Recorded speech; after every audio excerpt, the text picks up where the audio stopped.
Bago matapos ang taong 2023, ito panoorin po natin at alamin kung ano po yung mga naisakatuparan at naabot ng Office of the Vice President sa 2023 OVP report ni Vice President Sara Duterte. Panoorin natin, pero sa mga anti-Duterte, huwag nyo na lang po itong panoorin kasi malamang sa malamang baka atakihin po kayo sa inyo. Ito, 10 programa, proyekto at iba pang inisyatiba ang ipinatupad ngayon ng Office of the Vice President para sa mga Pilipino sa pamamagitan ng 10 satellite offices. Ito po talaga tong umpisa pa lang, ito po talaga yung target niya, yung satellite offices, para yung mga serbisyo ng gobyerno ay aabot saan mang sulok sa mundo. Ito po, may 2 extension offices sa Luzon, Visayas at Mindanao rin. Oto, panoorin po natin ang video.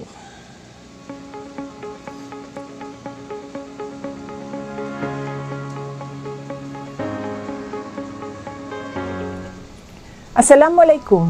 Madayaw, maayong adlaw kaninyong tanan. Magandang araw sa inyong lahat. Mga kababayan, isang mainit na pagbati. Ang puso ng Office of the Vice President ay ang bayan. Ang aming determinasyon, pagpupunyagi at pagsisikap ay nakatali sa aming hangarin na makapagsilbi sa inyo bilang mga lingkod bayan. Sa inyo nanggagaling ang aming lakas, ang aming katatagan, at ang aming tapang na harapin ang mga hamon na magbigyan kayo ng mahusay at makabuluhang serbisyo. Sa pagtatapos ng isa namang taon, ikinalulugod ko pong ipaalam sa inyo ang ating mga naabot at naisakatuparan. Mula nang tayo ay maupo bilang pangalawang Pangulo, 10 mga programa at mga proyekto na ang ating ipinatupad sa Office of the Vice President.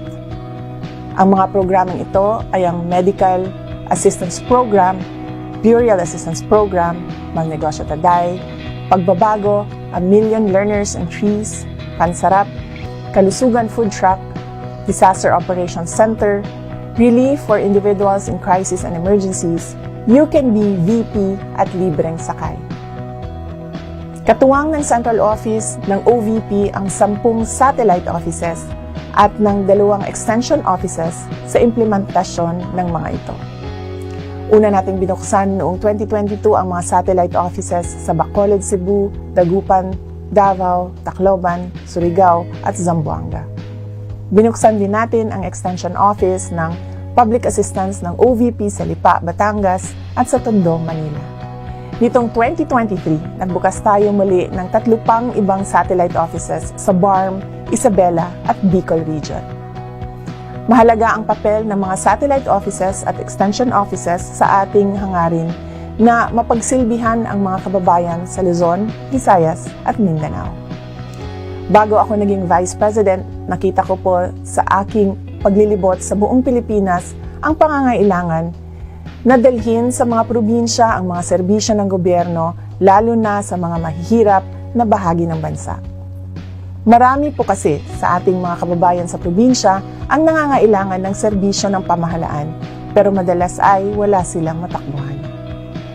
Kung kaya, nung naluklok ako sa pwesto, ninais ko pong palawakin ang serbisyo ng ating tanggapan at mapagsilbihan ang mga Pilipino hindi lamang sa National Capital Region o Metro Manila, kasama na ang buong bansa.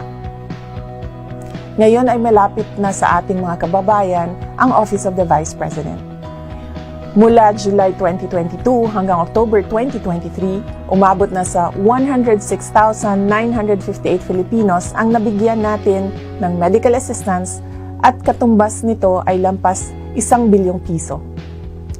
Ang Burial Assistance Program naman ay nakatulong sa 22,470 na mga pamilya at katumbas nito ay 113.3 million pesos.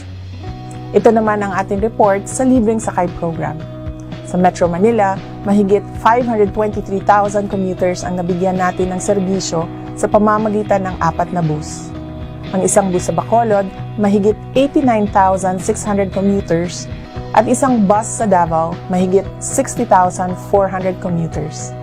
At isang bus sa Cebu, mahigit naman sa 99,600 commuters.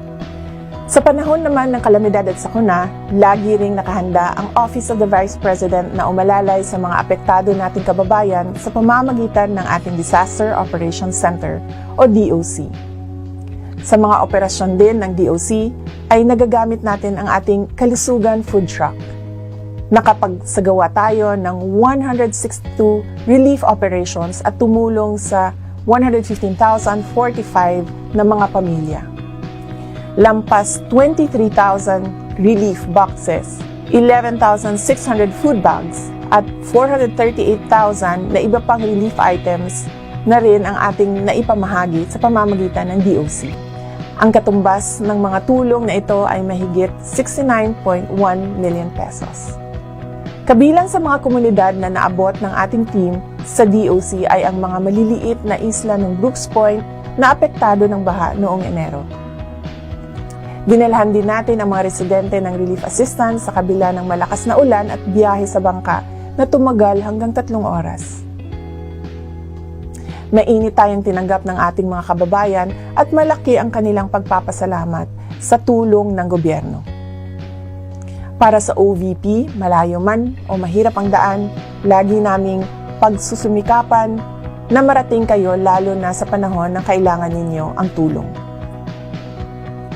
Masaya rin ako sa naging resulta ng ating Pansarap program. Bago pa kasi matapos ang 120 days period na sa pagpapatupad nito, nakitaan na agad ng pagbabago sa timbang ang mga learners na benepisyaryo nito. Una nating ipinatupad sa 733 learners sa Tamugan Elementary School sa Davao City at sumunod naman ang 1,064 learners sa Nuro Central Elementary School sa UP, Maguindanao. Gamit din natin sa pamamahagi ng Pansarap Buns ang kalusugan food trucks. Dahil marami pa rin sa ating mga kababayan ang nahaharap sa kakulangan ng sapat na pagkain, inilunsad din natin ang Relief for Individuals in Crisis and Emergency o RICE program. Sa pamamagitan ng ating mga satellite office, nakapagbigay ang OVP ng 8,415 rice boxes. Ang Magnegosyo Taday program naman ay sadyang malapit sa aking puso. Nakita ko kasi kung paano nito binago ang maraming buhay ng mga kababaihan sa Davao City nung mayor pa ako. Ngayon sa OVP, binuksan natin ito sa iba't ibang mga sektor. Mayroon ng 4 na grupo na may pinagsamang mahigit sa 25,700 members ang nakatanggap ng mga tulong pinansyal mula sa Magnegosyo Taday program. Bawat isa sa kanila ay nabigyan ng 150,000 na kapital. Upang matiyak na magtatagumpay ang mga beneficiary sa kanilang proyekto, binigyan din natin sila ng financial literacy training.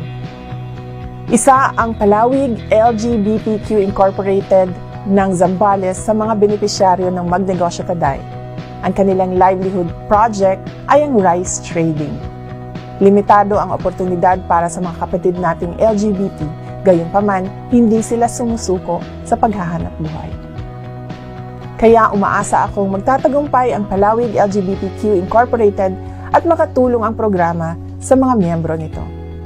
Bukas rin para sa mga interesadong grupo ang ating programang Magnegosyo Taday. Kamakailan lang ay pinuntahan natin ang isang last mile school sa Palimbang at Kalamansig sa Sultan Kudarat para sa pagbabago, A Million Trees and Learners Campaign. Bukod sa malayo, ang mga lugar na ito ay apektado din ng gyera sa mahabang panahon. Sa hirap ng buhay, maraming kabataan ang nag-aaral sa dalawang bayan na walang sapat na mga gamit. Ganito din ang sitwasyon ng mga learners sa Tudol Elementary School sa Barangay Tungaw, Butuan City. Mahirap ding marating ang mga komunidad na sa mahabang panahon ay apektado sa gulo na dala ng insurhensiya. Sa pamamagitan ng pagbabago, A Million Learners and Trees Campaign, binigyan natin sila ng mga backpacks na may lamang school supplies at dental kits. Ang advokasya ng kampanyang ito ay ang mapaangat ang kamulatan ng mga kabataan sa kahalagahan ng edukasyon, ng dental health, at ng pangangalaga sa kalikasan. Ang pangarap natin ay makapagbigay tayo ng 1 milyong backpacks at makapagtanim ng 1 milyong puno sa buong Pilipinas bago matapos ang 2028. Sa ngayon, lampas 64,000 pagbabago bags na ang naipamahagi natin. At lampas 178,100 na mga puno ang naitanim natin. Samantala, ang You Can Be VP program naman ay naglalayong magbigay ng maganda at makahulugang karanasan sa mga partisipante nito. Magiging parte sila ng aking opisyal na biyahe sa ibang bansa at dito ay makikita at mararanasan nila ang trabaho ng isang leader ng bansa. Nakasama ko si Trix sa Japan, nakasama ko naman si Naomi sa Brunei at Singapore at nakasama ko si Kester sa South Korea. Natutuwa ako sa determinasyon na ipinakita ni Naomi. Bilang isang learner, makailang beses na siyang nabigo na maging opisyal ng Student Council ng kanilang paaralan. Pero hindi niya hinayaan ang kabiguang ito na tumalo sa kanyang pangarap. Kaya muli siyang tumakbo hanggang napili siya bilang protocol officer. Ang sabi niya, ang You Can Be VP ay nakatulong sa kanya para madiscover niya ang kanyang kakayahan. Nagbukas din daw ito ng maraming oportunidad para sa kanya. Sina Trix, Naomi at Kester ay mga batang Pilipino na nagpapakita ng magandang halimbawa sa kanilang kapwa kabataan. Pinapahalaga nila ang edukasyon at nagpupunyagi sila na makamtan ang kanilang mga pangarap sa kabila ng mga hamon sa kanilang buhay. Umaasa tayo na mas marami pang katulad nila Trix, Naomi at Kester ang maging bahagi ng ating proyekto. Ang Office of the Vice President bilang pangalawang pinakamataas sa tanggapan sa bansa ay kinikilala ang halaga ng pagtatag ng mga partnerships mula sa public at private sectors. Kabahagi sila sa pagbibigay ng mga makabuluhang programa at serbisyo sa mga Pilipino. Meron tayong naitatag na mahigit sa 749 partnerships. Itinataguyod din natin ang pagpapalalim ng ating mga ugnayan at relasyon sa iba't ibang bansa. Sa ngayon ay meron na tayong 30 international engagements at 596 local engagements. Mga kababayan, ang tagumpay ng Office of the Vice President ay tagumpay ng bawat Pilipino. Kayo ang aming inspirasyon upang patuloy na maging mabuti at epektibong lingkod bayan. Makakaasa po kayo na ako at ang buong Office of the Vice President ay laging nakahandang magbigay sa inyo ng mahusay, epektibo at makabuluhang programa, proyekto at serbisyo. Mga kababayan, patuloy tayo maging matatag sa pagtaguyod ng isang bansang makabata at mga batang makabansa. Ang lahat ng ating ginagawa ay para sa Diyos, sa bayan at sa pamilyang Pilipino. Syukran. Yan po ang tagumpay ng Office of the Vice President ay inalay po ni Vice President Sara Duterte sa mamayang Pilipino. Ito ang tanong. Itong taon na to, may nagawa ba yung mga kumukontra sa mga Duterte? Sa taong 2023, ano yung mga nagawa nila? Puro lang ba pa-picture? Puro lang ba pa-eps? Ano yung mga nagawa nila? Dapat ganito. Ipinapakita yung resulta.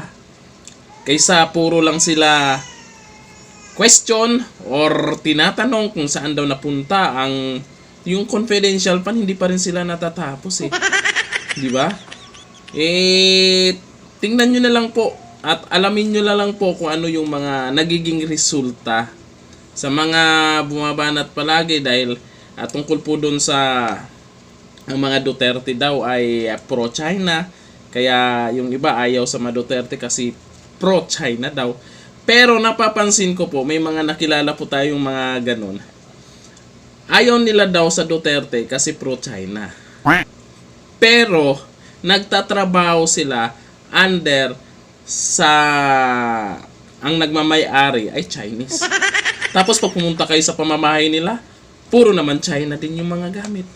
Kung ayaw na ayaw nyo sa China, wag na kayong gumamit ng mga gamit ng China. Mag-resign ka na dyan sa tinatrabahoan mo na ang alam ko ay Chinese ang may-ari. Tapos ngayon kung bumabatikos kayo sa mga Duterte kasi pro-China daw, di nga. Tingnan nyo na lang po. Ngayon, napapansin nyo, habang tumatagal ay lumalabas po yung katotohanan kung sino po yung mga nanggigipit at sino po yung mga nagpapapel para sa darating na 2025 election. Malapit na. 'Di ba? Malapit na ilang buwan na lang, 2024, 2025. Pero yung presidential election, ako, kahit malayo pa 'yan, alam ko kinakabahan po yung mga kaliwang grupo dahil pag naging pangulo si Inday Sara Duterte, katapusan niyo na. Kabado na kahit malayo pa, 'di ba? Hanggang dito na lang. Thank you. Bye-bye.